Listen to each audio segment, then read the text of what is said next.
Hi everyone, my name is Hovey. It's been a real pleasure to work with you all in this class. I'm here to present my zine today. It's called Activism Through Labor Organizing, Digging Ourselves Out of Economic Crisis. This zine is very information heavy, so you're going to want to hop along and bear with me here. The cover is like just a magazine cutout of dirt.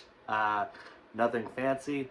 I think it's super important that we really take the information in the zine and run with it the best we can. It is the only way we can save the middle class of our country, and it's the only way we can save the average working person. So buckle up. So on page 1, we have a list of important labor disputes, a few of them including the Haymarket strike and the Pullman strike, both in Chicago, Illinois, and the Great Railroad strike that was nationwide. I made just a generic list of some of the most important labor disputes of our country, backed behind with the background of a royalty-free image from Google, a nice little printout there. On the next page is a list that outlines what these strikes right here on page 1 have led the foundation for. So what we're looking at, is a list of the things that we get now in our society at our workplaces that were not real until labor disputes started happening on a grander scale. So things like the 40-hour work week, 8-hour days, overtime pay, workers' comp, child labor laws, paid time off, a right to strike, and anti-discrimination policies. None of that existed until labor disputes in the United States happened. It's super important to understand that in order to get these perks of our workplace and in order to pass these laws that we understand now, it's important to take action to make that happen. So these next 2 pages are just very information heavy. Okay, this first one right here on this next page basically outlines what the middle class is in the United States now as compared to it about 50 years ago. So now, according to the Pew Research Center, we're looking at over $90,000 for a household to be considered middle class in our country. I know that's very unattainable for me, and I work full time, and I'm not even close to making $90,000. I'm, by this metric, in the lower class, and a lot of the people in the United States are.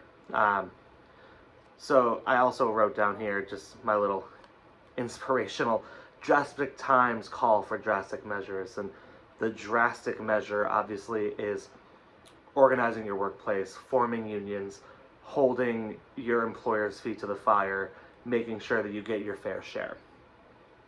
So on the next page here, we have another infographic that I printed. It's from the Economic Policy Institute, and it outlines the profit sharing between corporations and employees. So as you can see right here where it meets right in the middle, that's when unionism was at its highest in the 1940s and 50s. And as we kind of progress more and more throughout the times, the separation becomes as apparent as it was in the 20s and 30s. That profit is not being shared with workers, productivity is going up, capital gains are going up, but employee take-home pay is stagnating and arguably going down due to inflation. So the combination of these 2 graphs, the stats prove it.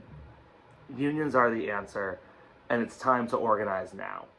So on the next page, I have a fun photo that was taken at a rally. I am the National Organizing Director for Trader Joe's United. It's an independent grassroots labor campaign to organize all Trader Joe's locations around the country. This is actually a photo from a protest that happened outside of the headquarters in Boston. Right here is our president, Jamie Edwards. They're a fantastic person. I talk with them on a daily basis. But this is a fun little photo I had access to, so I wanted to include that. And above it, I have a list that outlines a very, very basic acknowledgement of, if you have these certain issues in your workplace, maybe a union's right for you. So if you experience discrimination, if you experience pay discrepancies, if you experience disrespect, just very general blanket disrespect, it may be time for you to really look into organizing your workplace to have a fair say in the policies and procedures and have a fair say in your working conditions as well. And then on this side here, we've gathered all of the rising independent, progressive unions that are happening right now. So not only do you have Trader Joe's United, but you also have groups like the Amazon Labor Union, you have the Starbucks Workers United groups, and then you have the REI Union.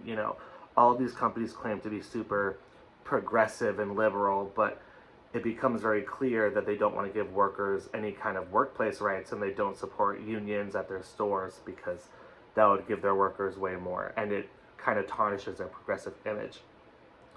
And it's important to realize that, the collective action through groups like these and having cross-union solidarity with all of these groups and adding more and more groups, it will eventually save us all. It's that idea that rising tides lift all boats. So I wanted to do a cute little photo collage, a little cutout collage of all of the really great unions that are popping up as of recently. Very important work that's being done right now. And then on the back here, I have a cutout of a poem called Bread and Roses by James Oppenheim. And Bread and Roses is a really famous and popular term in the labor movement. It started with some protesters that were women in textile mills in Lawrence, Massachusetts. And they were protesting their working conditions, protesting that they weren't getting paid enough, protesting the regular injuries and deaths that happen at their workplace. And they walked out and had a massive protest in the streets, and a bunch of the signs said, "Give me my bread and also give me my roses." Essentially, they want people to realize that they're not getting paid enough for their essentials like bread, but they should be getting paid enough to have some nice luxuries and to have some really nice things in their life, like roses. So I have a little cutout of that poem right here. I also did just a basic printer cutout of bread and roses, keep up with the theme. Thank you so much for walking through my zine with me. It's important to remember that none of us are free under a capitalist society until we organize, mobilize, and unionize. If you have any questions about organizing your workplace, I am always a resource. Please feel free to reach out. Thank you very much, and good luck with the rest of your endeavors.